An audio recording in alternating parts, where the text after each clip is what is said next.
Die Here groet jou met sy seën genade, barmhartigheid en vrede word ryklik geskenk van God ons Vader en ons Here Jesus Christus deur die kragtige werking van die Heilige Gees. Amen. Die skriflesing kom uit Efesiërs 6 en ek lees vers 10 tot 20 van Efesiërs 6. Efesiërs 6 vers 10 tot 20. En ons fokusvers is vers 11 en 12. Efesiërs 6 vanaf vers 10, ek lees uit die 83 vertaling. Verder nog dit, soek julle krag in die Here en in sy groot mag. Trek die volle wapenrusting aan wat God julle gee, sodat julle op julle pos kan bly ondanks die listige aanslae van die duiwel. Ons stryd is nie teen vlees en bloed nie, maar teen elke mag en gesag, teen elke gees wat heers oor hierdie sondige wêreld, teen elke bose gees in die lig. Trek daarom die volle wapenrusting aan wat God julle gee, sodat julle weerstand kan bied in dag van onheil en, nadat julle die stryd tot die einde toe gevoer het, nog op julle pos kan bly staan. Bly dan op julle pos toegerus met die waarheid as gordel om julle heupe, die vryspraak deur God as borsharnas en die bereidheid om die evangelie van vrede te verkondig as skoene aan die voete. Daarby moet julle altyd geloof as skild in die hand hê, want daarmee sal julle al die brandpyle van die bose kan afweer.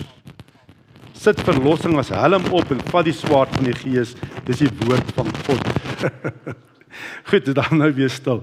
Kyk, julle weet nou van die wapenrusting, nee, die swaard van die Gees, sit verlossing as helm op en vat die swaard van die Gees, dis die woord van God. En doen dit alles biddend en smeek God by elke geleentheid deur die Gees. Wees waaksaam en bid gedurig vir al die gelowiges. Bid ook vir my dat wanneer ek preek, God my die woorde gee dat ek die geheimenis van die evangelie met vrymoedigheid kan bekend maak. Terwille van hierdie evangelie as ek 'n gesant in boeye. Bid dat ek dit met vrymoedigheid kan verkondig soos dit my opgelê is. Die fokusverse verse 11 en 12 wat staan, trek die volle wapenrusting aan wat God julle gee, sodat julle op julle pos kan bly ondanks die listige aanslae van die duiwel. Ons stryd is nie teen vlees en bloed nie, maar teen elke mag en gesag, teen elke gees wat heers oor hierdie sondige wêreld, teen elke bose gees in die lig. Ja, so 2 weke terug het ons bietjie stilgestaan by die toring van Babel en waar die Here gesê het, kyk, hulle is almal nou bymekaar, nou gaan niks meer vir hulle onmoontlik wees nie. Ons het daar gesien, daar so 4 eienskappe vir 'n groep mense, nê, om suksesvol te wees. Nê, dat niks meer vir hulle onmoontlik kan wees nie. Die eienskappe sal wees ook soos vir 'n kerk, nê? Wat is die eienskappe van 'n kerk om suksesvol te wees dat niks meer vir hulle onmoontlik sal wees nie? So sien by die toring van Babel, hulle was eensgesind, hulle het 'n gesamentlike doel gehad en hulle het goeie kommunikasie gehad tussen mekaar. Maar een ding het ontbreek. Hulle gesamentlike doel was teen God se wil, nê? Hulle wou by mekaar bly wat die Here gesê het, hulle moet oor die aarde versprei.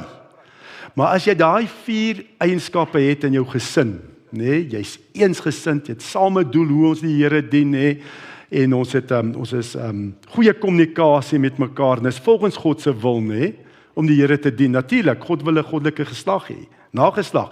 Dit is hoekom hierdie jong mense ook hulle geloof van bely. Nee, hulle het ouers, toesigouers gehad, nê, wat hulle geleer het van die Here, nê, en dan gaan jy suksesvol wees. Dit moet net volgens God se wil ook wees. Eensgesind, gesamentlike doel, goeie kommunikasie en volgens God se wil. Dan sal niks meer onmoontlik wees nie. Dis belangrik vir ons in die kerk, maar in elke Christelike groep, nê, 'n bediening byvoorbeeld, of in jou gesin. Noem maar op, selfs as jy 'n maatskappy het, nê, en jy's die eienaar en jy's 'n gelowige, nê, hierdie 4 eienskappe. Dis belangrik. Maar omdat Babel teen God se wil was, het God, hulle het mekaar laat spat, nê, deur hulle kommunikasie tussen mekaar te ontwrig. Nê, die Here het dat hulle mekaar nie meer verstaan en hulle het oor die aarde versprei. God wou gehad het hulle moet mooi, maar uiteindelik verstrooi geraak oor die aarde omdat hulle begin beklei het met mekaar. Daar was nie goeie kommunikasie nie. Nou moet ons weet, die duiwel is 'n naaper. Hy doen wat dieselfde, net vandag nog.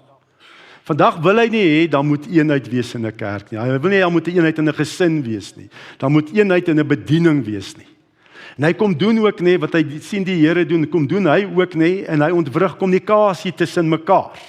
In jou gesin, in die kerk, tussen gelowiges. Kom hy in, daar's misverstande nê. Hy ontwrig die kommunikasie tussen gelowiges.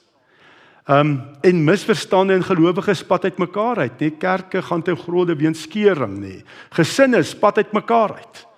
Pa en ma kan mekaar net nie meer verduur nie en hulle spat uit mekaar uit. En so gaan dit aan. So word groot vernietigingswerk gedoen deur Satan. Ouers en kinders wat mekaar nie verstaan nie. En weet ek het so 2 weke terug 'n voorbeeld genoem, byvoorbeeld eenvoudige goeders wat kan gebeur. Kommunikasie is so belangrik en dis hoekom ek besig is met hierdie reeks oor kommunikasie. Eenvoudige ding, nê, wat kan gebeur. Die man sê, ag, my vrou is hypersensitief, nê. Ek kan nie eens vir haar iets vra nie. Ek het net vir gevra, het jy die ligte aangelos? Sy sê nee, jy het gesê, het jy alweer die ligte aangelos? Verstaan jy daai kommunikasie? Ek weet ook vir Ilse Marie, as sy vir my baie keer kom vra, sy vir my en vra vir my, hoeso kan ek jou iets vra? Dan sê ek ja, en dan sê sy nee, ek sal dit myself doen. Verstaan jy nie? Net daai, dit is 'n probleem van kommunikasie. Kommunikasie is maar 10% wat jy sê. 90% nê, is jou liggaamstaal, nê? As jy met 'n frons of 'n suurgesig is, nê? 90% stemtoon, liggaamstaal, wanneer jy dit sê. Net is kommunikasie. Jy dra 'n boodskap oor. Verstaan jy hoe baie dinge speel 'n rol in kommunikasie? Net 10% is wat jy sê. In Efesiërs 6 vers 11 staan daar: trek die volle wapenrusting aan wat God julle gee, sodat jy op jou pos kan bly ondanks die listige aanslae van die duiwel. Nee, ons moet verstaan, nee, die duiwel wil die kommunikasie tussen mense, in gesinne, tussen ouers en kinders, tussen ma en pa, wil hy ontwrig. En hulle spat uit mekaar uit. Tussen gelowiges in die kerk. En daarom moet ons wakker wees. En hy gebruik jou sonder dat jy dit baie keer weet, nee, jy's blind daarvoor, gebruik hy jou nee om vernietigingswerk in jou gesin te doen. Ek het al my gesin al gesien ook nee. Baie keer sê iemand net iets, jy weet, veral hier oor Desember wat die familie so bymekaar is, nee. Iemand sê net iets, niks daarby bedoel nie, en skielik is daar moeilikheid onder mekaar. En jy dink maar, die ding, waar dit begin, die persoon het dit gesê, kyk waar is ons nou? Nou beklei ons al oor laas jaar, die vorige jaar en die jaar daarvoor se probleme. Nee? Verstaan jy hoe gaan dit net so? Maar daarom moet ons wakker wees op ons pos teen die listige aanslae van die bose. Hierdie Griekse woord daar. Ek wil maar net noem, as daar jong kindertjies is, nee, wat dit moeilik raak om lankie te sit, hier is 'n moederskamer hier agter, nee, waar 'n televisie is wat uitsaai wat hier gebeur. Ja, wanneer duiwel kom met sy listige aanslag, geslepe planne en metodes, methodeia in Grieks, nee, van die duiwel om ons te mislei en te bedrieg. Ons noem dit in Engels schemes. Die duiwel het schemes in ons lewens, nee, veral onder Christen, onder groep het hy schemes, dat ons mekaar uit moet spat, dat ons mekaar nie verstaan en hoor nie. Baie listige, en ons moet dit weet, jy moet daarvan weet, anders te gaan jy mislei, en daar gaan onmin en twis heeltyd wees in jou gesin, in die verhoudings wat jy het met mense. Natuurlik moet hy hierdie schemes hê, want onthou, demone nee, word nie meer nie. Hulle is nie geslagtelik nie. Van die begin van die skepping het God demone, engele gemaak, en toe het mos 'n derde saam met Satan in opstand gekom en geval en hulle demone geword. Hulle word nie meer nie, maar dink bietjie hoeveel meer mense is daar vandag op die aarde. Nee, en daarom moet die duiwel sulke schemes gebruik. Hy kan nie vir elkeen gaan besoek. Demoon kan nie elkeen besoek nie. Hy sit sy schemes in plek. En dit gebeur sommer van self in ons huise en ons beklei met mekaar, nê, en alles spat uit mekaar uit. En dat ons verhoudings, ons gesinne word ontwrig. Die eerste misleiding is, ons dink mense is ons vyande. Nee, dit is die eerste misleiding. Jy dink ek veg teen jou man of jou vrou of teen jou kind of my pa of my ma is my vyand. Nee, dis die eerste skema wat hy het. Ons dink mense is ons vyande, terwyl in vers 12 staan daar, ons stryd is nie teen vlees en bloed nie, maar teen elke mag en gesag, teen elke gees wat heers oor hierdie sondige wêreld, teen elke bose gees in die lig. Nee? So, kyk bietjie na jou man, jou vrou, jou kind, jou ouers. Vat aan hulle is vlees en bloed. Dis nie vyand nie. Ek sien nou, het nou 'n paar van die jong mense nou uitgestap, wat nou belydenis van geloof. Waar is hulle? Want hulle moet hierdie boodskap hoor. Neil, waar is hulle een? Mary en dink Gabby ook. Op badkamer nou.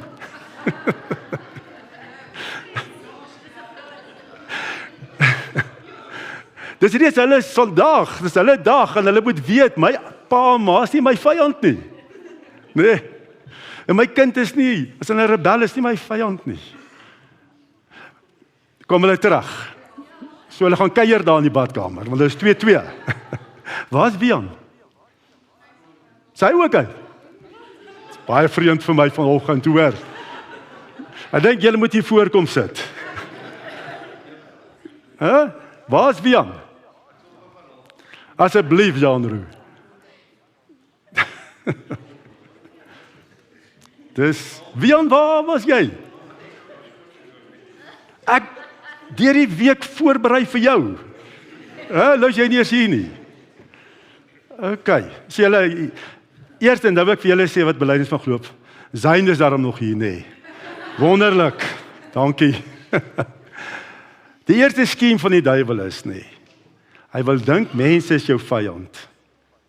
Jou ma of jou pa of jou boetie of jou sussie is jou vyand. En dis 'n leuen. Want ons stryd is nie teen vlees en bloed nie. Dis wat die Here vir ons sê hier in Efesiërs 6 vers 12. Nee, my huweliksmaat, my kind, medegelowiges is nie my vyand nie. Maar die duiwel se skemas. Dis waar die probleem lê. Die duiwel is ons vyand. En hy mislei ons, nee, en hy gebruik ons dat ons teen mekaar moet begin veg. Ons is blind vir wat hy doen in ons lewens, in ons gesinne. En dis waar die hoof van die gesin, die pa, nee, of die ma, nee, wat die hoof van die gesin is, dan nie 'n pa en ma saam, moet bid en sê, Here, wat gaan aan in my gesin? Hoekom beklei ons so met mekaar? Hoekom is hierdie onmin daar? Ons weet, my kind is nie my vyand nie, my vrou, my man is nie. Wat is die duiwel se plan hier in my gesin? Nee, ons moet waaksaam wees. Want ek het gesien, gesonde gesinne, nee, is die bousteen van 'n gesonde kerk. Gesonde gesinne, nee, dis wat die Here werk om vir 'n goddelike geslag groot te maak. Dis hoe dit werk. Maar as ons beklei met mekaar, nee, ons kan mekaar nie verduur nie, dan kan die Here dien nie. Ek weet net, as ek en Elise Marie nie lekker is met mekaar, dan kan ek nie lekker gaan huisbesoek doen, of preek, of wat ook al nie. Dan moet eenheid wees. Belangrik. Nou ek wil dit vergelyk, hierdie skemas, hierdie geslepe planne, metodes, hierdie skemas van die duiwel ook vergelyk met hierdie storie, om dit 'n bietjie duidelik te maak. Ek het dit so in 'n boek gelees van The Revolutionary War, 1775 daar in Amerika, met die slag van Lexington. Wat daar gebeur het, die Britse mag, die Britse soldate het reg oor die Amerikaanse koloniale soldate gestaan. En hulle het nou, die twee generaals het tussen hierdie twee magte wat so teenoor mekaar gestaan het, die twee generaals onderhandel, oor wat nou gaan gebeur. En terwyl die generaal van die Britse mag en die Amerikaanse koloniale mag daarby vergader en met mekaar onderhandel, was daar 'n skoot gewees. En die groot vraag is, who fired the first shot? Dit was die groot vraag gewees. Who fired the first shot? Terwyl hulle onderhandel, was daar skoot afgevuur, en dat die Britse 2B, die tweede in bevel, noodlottig getref. En hy is dood. Net daartoe stop die Britse generaal die onderhandeling en hy sê vir sy mense, skiet. Want kyk, my 2B is dood. En toe die Amerikaners sien hierdie Britte skiet, toe skiet natuurlik die Amerikaners terug uit selfverdediging uit. Maar who fired the first shot? Dit is die groot vraag. En jy kan daai kant ook uitgaan. Who fired the first shot? Nou volgens wat ek hier gelees het, in hierdie verhaal, staan daar, hulle het nie regtig geweet nie, as jy vir die Britse generaal vra, maar hoekom het julle begin skiet? Dan sê nie, is omdat hulle my 2B doodgeskiet, die Amerikaners. As jy vir die Amerikaners vra, hoekom het julle begin skiet? Sê nie, hy het selfverdediger gewees, dan het ons begin skiet. Maar, nou staan vir ons hierdie verhaal wat ek gelees het, was daar 'n wapenhandelaar in die bos daar naby. En hy het nie belang gehad by die Britse of die Amerikaanse magte nie. Hy het belang gehad, hy wil besigheid doen. Hy wil hierdie oorlog moet begin, sodat hy wapens en ammunisie kan verkoop en geld maak, selfsugtig. En hy het uit die bos die Britse 2B raak geskiet en doodgeskiet. En toe begin die oorlog en hy lag lekker. En hy maak geld, verskaf ammunisie en wapens aan beide magte. En dis nie baie keer dieselfde ook, net in ons, net tussen 'n man en 'n vrou ook. Wat gebeur? Die man sê iets en die vrou reageer daarop op die manier hoe hy sê en al sulke goeters, en almal voel maar hulle is onskuldig. Dis nie ek nie, dis jy. En so gaan ons aan en ons verstaan nie wat ons vir mekaar, wat ons teenoor mekaar doen nie. Daar's 'n geslepe plan wat die duiwel deur die man of deur die vrou in die huis inbring, of deur 'n kind se opmerking of houding of so. En ons veg teen mekaar, ons is blind vir hierdie geslepe plan wat Satan hier uitvoer om hierdie onmin te bewerk. Ja, so is ons baie keer onskuldig sê ek iets en dit begin 'n groot bekleierery. En dit eskaleer en dit word net groter. En dan begin ons teen mekaar veg. Ons is blind vir die duiwel se plan. En ons sien mekaar as die vyand. En as jy vir 'n man vra, wat jy moet hom tot bekering, nee, ek het niks verkeerd nie, ek het net iets gesê. As jy vir die vrou sê nee, maar hy het dit en dit gesê vir my. Albei voel onskuldig. Want hulle sien nie hierdie gesleep, hulle sien hierdie wapenhandelaar wat hierdie skoot gevier het nie. Ons verstaan dit nie. Ons ken nie die duiwel se geslepe plan nie. En ons veg met mekaar. Nou, die eerste ding is wat ons moet weet is, baie keer as daar bekleierery is in 'n gesin, as onmin, weet my man of my vrou is nie my vyand nie. Dis die bose en sy magte. Die tweede ding is, as albei voel, hulle is reg, dan moet jy weet, hier is 'n skiem van die duiwel in die werk in hierdie bekleierery. Sien dit raak. En sien dat my maat, my kind of my man of my vrou is nie aspris nie. Dis klaar belangrik, net bring al klare verligting as jy weet my vrou is nie aspris dat sy my so seer maak nie. My man is nie aspris as hy my so seer maak nie. My pa is nie aspris as ek hierdie seer ervaar nie. Hier is 'n skiem aan die gang. Dit maak al reeds 'n groot verskil. As jy net dit weet, iemand is nie aspris nie. Gister, daar by die huis, ek's daar in die tuin en so, nou hoor ek die honde gaan verskriklik aan. Blaf. Nou, dit maak my baie keer bietjie vieserig as mense met hulle honde gaan stap, dan stap hulle met hulle hond hier teen jou heining, En ons honde waf en hulle waf, is so half, in dat hierdie fence fighting, Dis nie nodig nie, jy kan mos sien hier se honde stap bietjie verder weg. Jy hoef nie dat jou hond hier teen die hek verbygaan en hulle gryp mekaar se pote en tonge en neuse en goeters nie. Dit maak ou kwaad, maak ou vies. En hier stap nou al weer iemand verby en ek is amper nou weer op, jy kom so naby, Aan die oorkant is daar nie honde nie. En ek gaan kyk, en toe sien ek, dis 'n blinde vrou met haar gidshond wat daar verbystap. Verstaan jy, ek was blind. Ek het nie geweet, dis die situasie nie. Toe ek dit sien, toe dink ek, die Here vergewe my, dat ek my so vererg het. Ek het nie gesien nie. Ek dink sy is baie braaf, Sy is baie braaf om so te kan stap met 'n hond so in die straat. En dit is wat baie keer, ons is blind, ons weet nie wat aan die ander kant die heining aangaan nie. Weet nie wat die ander kant van my man of my vrou se hart aangaan, wat het daar seer geword nie. En dan reageer ons. Sien eerstens raak, my stryd is nie, my vyand is nie, my kind, my ouer, my man of vrou nie. En hulle is nie aspris nie, hulle het seer gekry. Ek verstaan dit dalk nog nie, hulle het seer gekry. En dan, die duiwel, dis wat Paulus hier sê, talle misverstande wat hy bewerk, en wat ons sê vir mekaar. En hy wil graag hê, ons moet vir mekaar boodskappe oordra, As die duiwel jou gebruik, dan dra jy 'n boodskap oor, baie keer onwetend, sonder jy dit weet, dra jy 'n boodskap oor van, jy's waardeloos.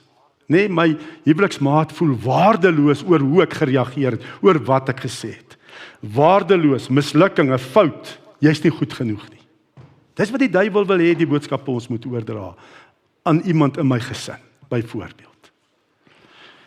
Ek vat 'n voorbeeld, 'n vrou mis haar man, sy mis haar man, hy werk hard, lang ure, nou mis hy haar man. Sy wil eintlik hê hy moet meer tyd met haar spandeer. Nou kom sy na haar man toe en sê, "Ag, jy werk ook net altyd. Ek moet alleen die kinders grootmaak." Jy's nooit daar nie om my te help nie. Maar eintlik in haar hart mis sy net haar man. Sy wil hê hy moet meer tyd spandeer, maar nou kom sy en sy spreek daai behoefte as 'n verwyt uit. Dink julle, hy man gaan nou sê, ja, jammer, ek werk net aan... Nee, wat doen hy? Hy's dadelik en hy verdedig, want hy word verwyd. Hy word gesê, jy's nie goed genoeg man vir my nie, jy's nie 'n goeie pa vir jou kinders nie, jy's 'n mislukking. Dis wat hy hoor. En dadelik verdedig hy, en hy val terug aan, en hy sê, ja, ek moet so hard werk, omdat julle al my geld blaas. Dis altyd rekeninge wat betaal moet word, al hy goed, en hy val terug aan. En daar begin 'n groot bekleierery. En dit gaan nie oor, jy's nie 'n goeie pa nie, en julle spandeer net geld nie, dis nie waaroor dit gaan nie. Waaroor gaan dit aanvanklik? Sy het 'n behoefte om tyd met haar man te spandeer. En dit sien ons nie raak nie, ons spreek dit verkeerd uit. Ek onthou 'n tannie het een keer in 'n vorige gemeente waar ek was gesê, en dit is my so verkeerd, sy sê, nee, 'n vrou moet altyd haar man bietjie op sy tone hou. En ek dink is nonsens. Om altyd half so verwyterig te wees. Dit is nonsens. Man en vrou moet span, moet saamwerk. Ja, ag my kind, ek dink ek motiveer my kind, om my kind te vergelyk met ander kinders. Ek wil hê my kind moet sy beste of haar beste lewer, en nou dink ek motiveer te sê, wie wat toe jou sussie in hoërskool was, het altyd bo 80 gekry vir alles. Of jou boetie het eerste span rugby gespeel, of so. Nou dink jy motiveer daai kind motiveer nie. Voel ek moet heeltyd opweeg, word geweeg, gemeet aan my boetie of sussie. En nou ontstaan 'n wortel van bitterheid en rebellie in die hart. Daai manier wat ons praat, skiem van die duiwel, dat ons uit mekaar moet spat. Elke dag antwoord jy 2 vrae, heeltyd voortdurend. Die vraag is, wie is ek en wie is die ander mense om my? En dan wil ek vir jou sê, moenie luister oor wat die duiwel vir jou wil sê wie jy is nie. En wie ander mense om jou is nie. Moenie toelaat dat die duiwel kom en dalk mense gebruik om vir jou te sê, jy's 'n waardeloos, jy's 'n mislukking, jy's 'n fout, jy's nie goed genoeg nie. Nee. Staan op God se woord, op sy waarheid. En dit is hoekom die eerste wapenrusting is die gordel van waarheid. Bly dan op julle pos toegerus met die waarheid as gordel om julle heupe. Moenie toelaat as jy voel, nie goed genoeg nie, voel vernederd of seer gemaak nie. Verwerp dit, weet 'n skiem van die duiwel is aan die gang. En vra vir die Here, wat sê die Here oor my lewe? Wie sê God is ek, volgens die woord? En wat sê God? Jy kan nooit 'n mislukking wees nie, want my seun het vir jou gesterf. Jy's geskape na my beeld. So jy kan nooit 'n fout wees nie. Jy's dan my beelddraer. Jy het waarde, want my seun het betaal met sy bloed vir jou. Dis die hoogste waarde wat 'n mens kan hê, die bloed van God se seun, Jesus Christus. En dan moet jy ook, as jy met ander mense te doen het, pas op oor wat jy sê. Watter boodskap dra jy oor na ander mense? Verkleineer jy mense? Of gebruik die Here jou om mense op te bou? om jou kind op te bou en te sê, weet jy wat, jy is die grootste geskenk wat ek van die Here gekry het. Ek is so bly en trots dat jy my kind is. Ek is lief vir jou. Nee, en as jy heeltyd sensitief vir dit sal wees, nee, heeltyd net vir die Here sal vra wat jou waarde is, nee, al kom daar boodskappe na jou toe van jy's nie goed genoeg nie. Weet, mense groet jou dalk nie, of wat ook al, nou voel jy, niemand sien my raak nie. Verwerp dit. God weet wie ek is. God het beplan, ek moet hier wees. En dan kan die Here deur jou werk, om ook mense om jou te seën. Om vir hulle te vertel wie hulle is in Christus. En dit is hoe ons moet lewe, in ons gesinne, mekaar opbou in die geloof. Heeltyd sê, maar wat sê die woord van die Here? Wat is die waarheid? Wat is die waarheid vir ons gesin? God het ons by mekaar geplaas. Hy het bepaal dat ons 'n gesin is. Ons moet hier wees. Ons moet hande vat. Ons moet saamwerk. En dan sal jy sien hoe die Here deur julle werk om bonatuurlike dinge te doen. En dit wat ons nou gaan geleentheid ook gee. Met hierdie belydenis van geloof aflegging, gaan hierdie jong mense kom en sê wie hulle is. Hulle gaan dit aanvaar wie hulle is in Christus, nê? Nee? Hulle gaan aanvaar hulle is God se kinders en kosbaar. En daarna gee ons geleentheid ook vir die ouers, om seëning uit te spreek oor ons kinders, om vir ons kinders te sê, hulle het gaan bid, die ouers het gaan bid, vir die Here gevra om te sê, wie is hulle kind, en wat is sy plan en doel met hulle kind. Hierdie kind wat nou die volwasse lewe ingaan. Dis wat ons gaan nou ook prakties doen, oor wat die Here sê in sy woord. En daarom gaan ek nou geleentheid gee, dat hierdie 4 jong mense eers vorentoe kom. Julle kan hier na vorentoe kom. Nou ek moet so lank in Leiden sê, hierdie jong mense is gedoop, toe hulle nog babas was, jonk was, en toe het hulle ouers, beloftes afgelê, om hulle groot te maak as God se kind, dat God 'n verbond gesluit het met hulle ouers en met hulle ook. Want God is die God van die verbond, van Abraham, Isak en Jakob.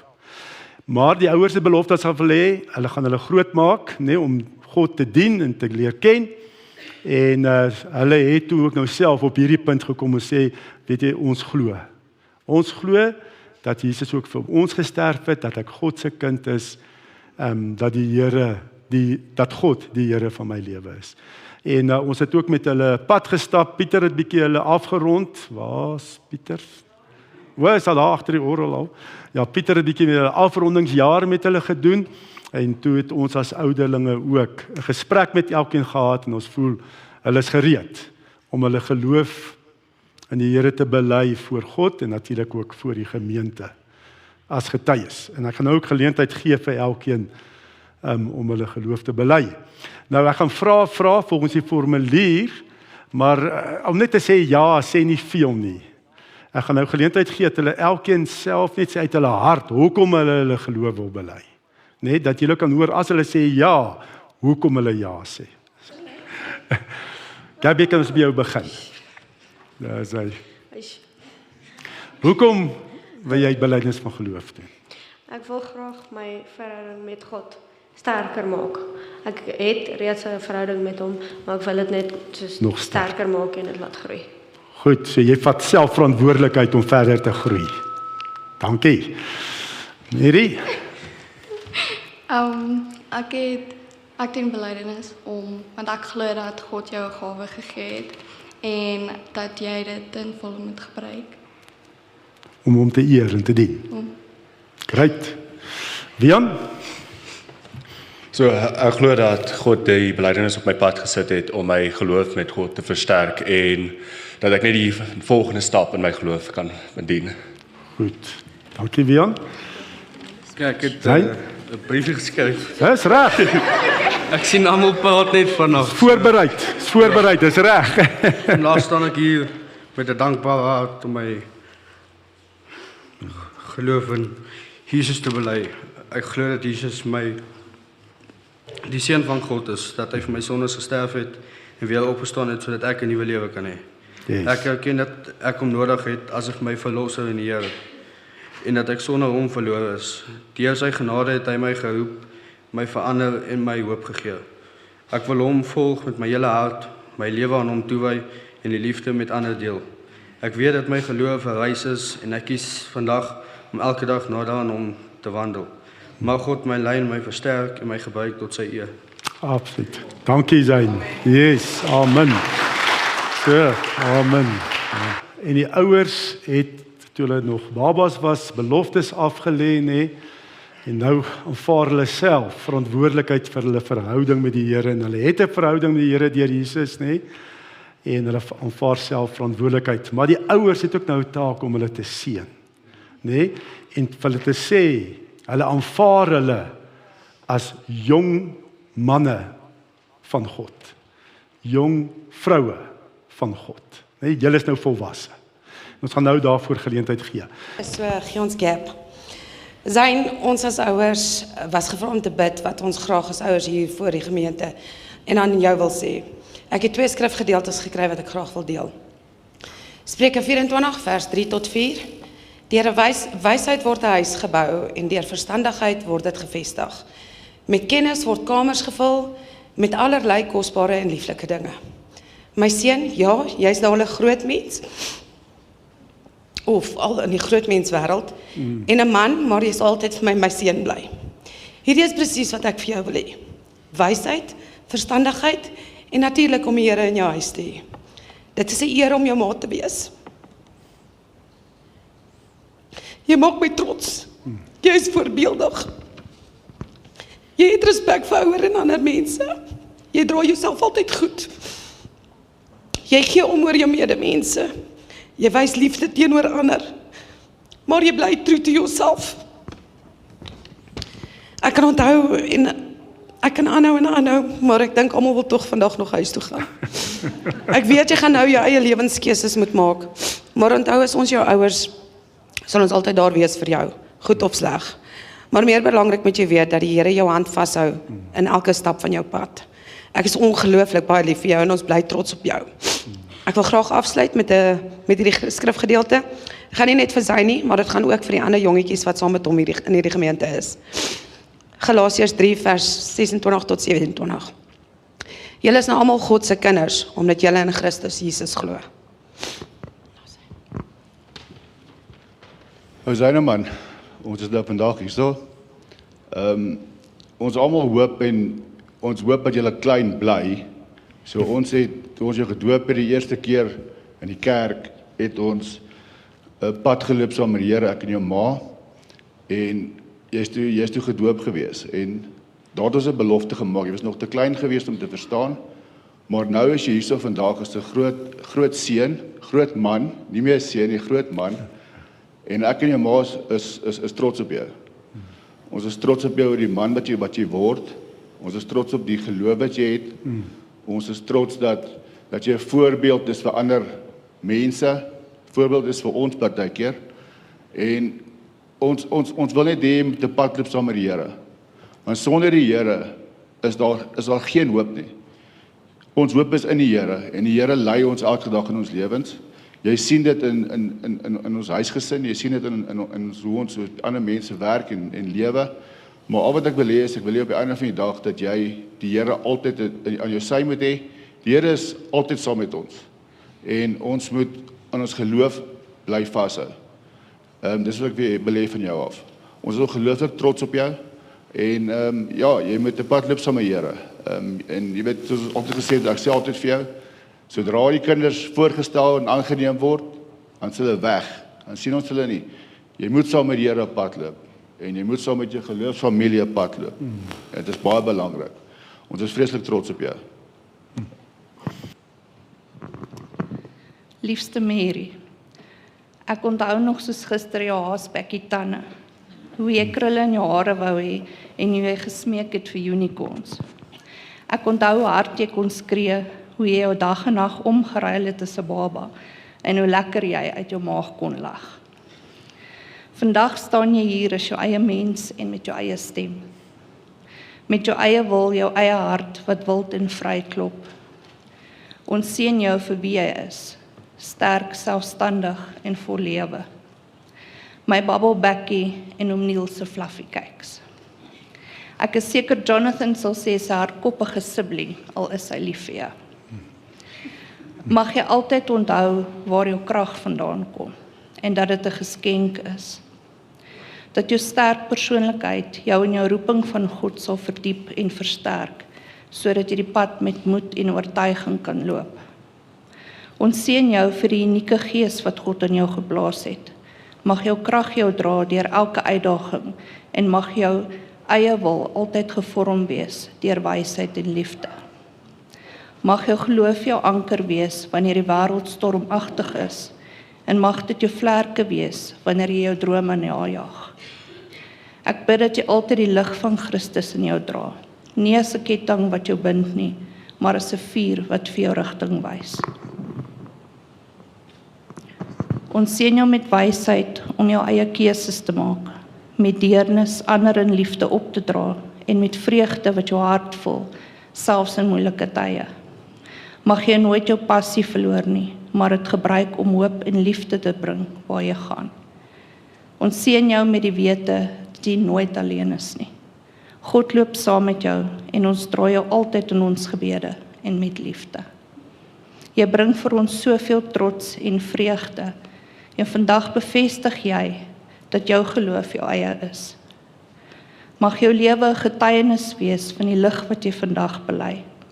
Dieselfde liefde wat God vir ons gegee het, die dag toe hy sy seun vir ons gestuur het om te sterf aan die kruis. Mag jou gees ongetemd, maar gegrond bly. Avontuurlustig, maar standvastig. En mag jou geloofsreis gevul wees met vreugde, doel en vrede. Mag jy jou krag gebruik om goed te doen en jou geloof leef met 'n hart wat glo en 'n gees wat nooit stil gemaak kan word nie. Sterk in geloof, stralend in gees. Ons spreek Romeine 8 vers 38 tot 39 oor jou. Een ding weet ons vas en seker. Niks kan jou ooit van die liefde van Christus skei nie. Nie dood of lewe, of engele of duiwelse magte nie. Nie ons vrees vir vandag of ons kommer oor môre nie. Ook nie bo-aardse magte nie. Ja, hoegenaamd niks daarbo of onder in die dieptes of elders in die skepping sal jou ooit kan skei van die liefde wat God in Christus Jesus ons Here vir jou het nie. En so ook sal niks jou kan skei van ons liefde vir jou nie. Ons het jou onvoorwaardelik baie lief.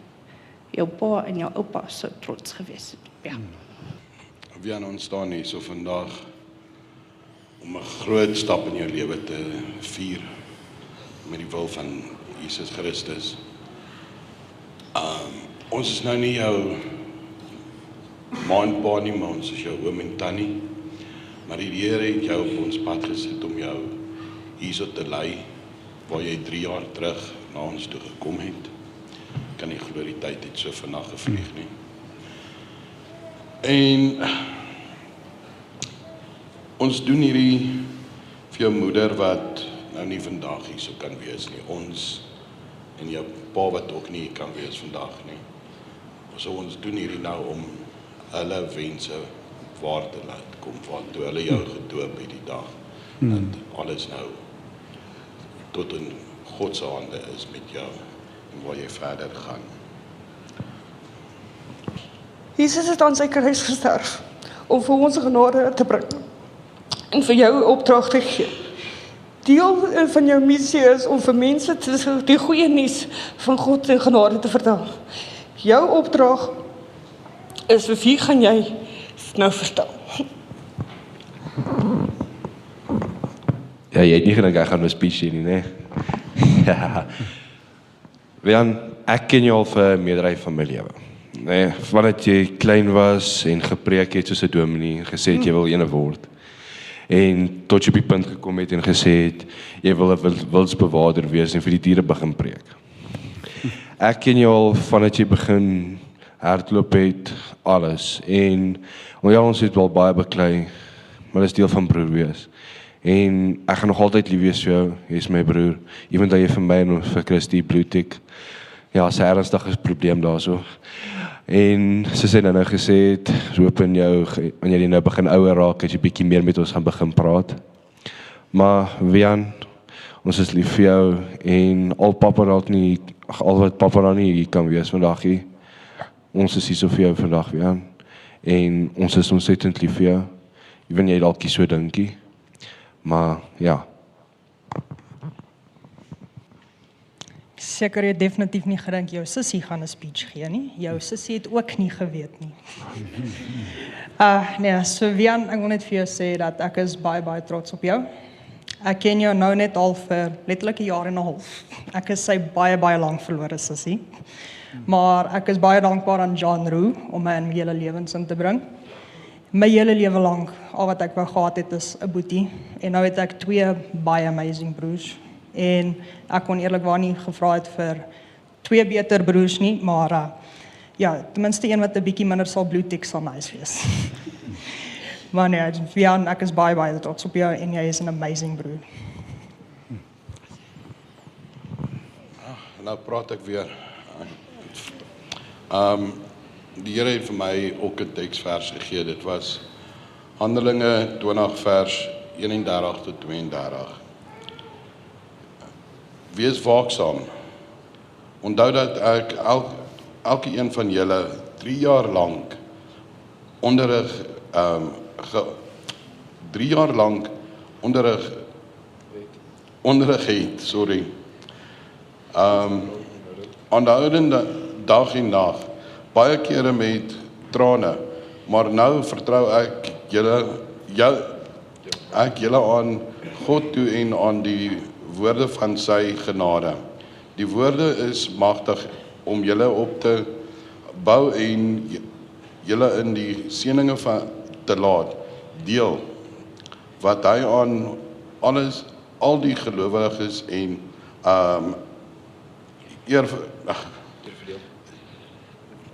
eerverdeelde en beloof het.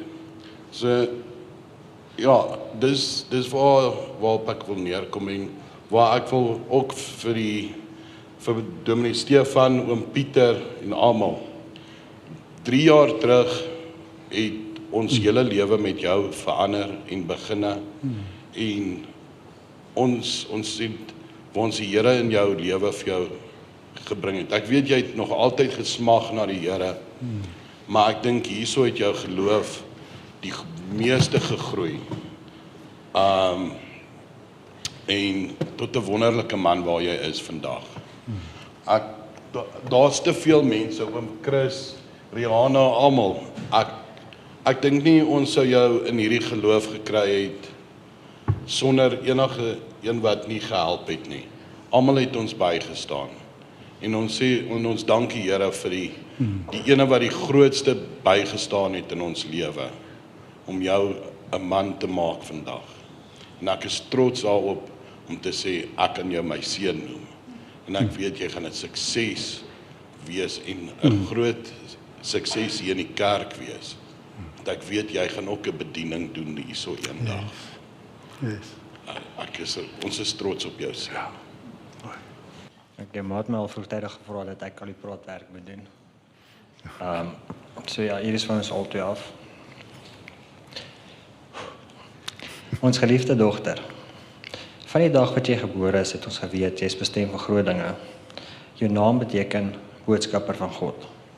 Dit beteken dat jou belangrikste doel in die lewe is om die woord van God aan ander oor te dra. Ek weet ek was nie altyd daar vir jou soos 'n pa moet wees nie. En ja, ons het al baie woorde gehad. Ons al baie vasgesit. Maar ek het gesien hoe jy voor ons groot word en verander van 'n klein kind na 'n beeldskone jong dame wat een van die dae die groot menswêreld gaan betree. Wat nogal 'n skrikwekkende gedagte kan wees. So met dit in gedagte wil ons graag die volgende seëninge oor jou uitspreek. Mag jy altyd God se liefde en vrede ervaar in goeie en slegte tye. Mag hy jou omvou in sy genade en jou altyd veilig hou. Ons bid dat God sy engele sal stuur om jou altyd te bewaar en te beskerm. Mag Jesus Christus jou die nodige krag gee om wanneer jy struikel en val, weer te kan opstaan en aangaan. Ons bid dat die Heilige Gees altyd 'n lig op jou pad sal skyn en jou weë en gedagtes sal lei en die krag sal gee om versoekings te weerstaan. Ons bid ook dat God jou sal toerus met die nodige kennis, vaardighede en toerusting om jou doel te voltooi. Mag jy vir die wêreld daar buite 'n voorbeeld en seëning wees, soos jy vir ons is. En onthou dat ons altyd daar sal wees vir jou, of dit fisies is of met emosionele ondersteuning. Ons is ontsettend baie lief vir jou en trots op jou en die volwasse mens wat jy besig is om te word. So ons teksvers vir jou is Matteus 5:16. En ek dink dit is ook van toepassing op die ander ook vandag. Laat julle lig so skyn voor die mense, dat hulle julle goeie werke kan sien en julle Vader wat in die hemel is, verheerlik. Ontvang die seën van die Here, die genade van ons Here Jesus Christus en die liefde van God die Vader en die gemeenskap van die Heilige Gees sal by ons elkeen wees en bly. Amen.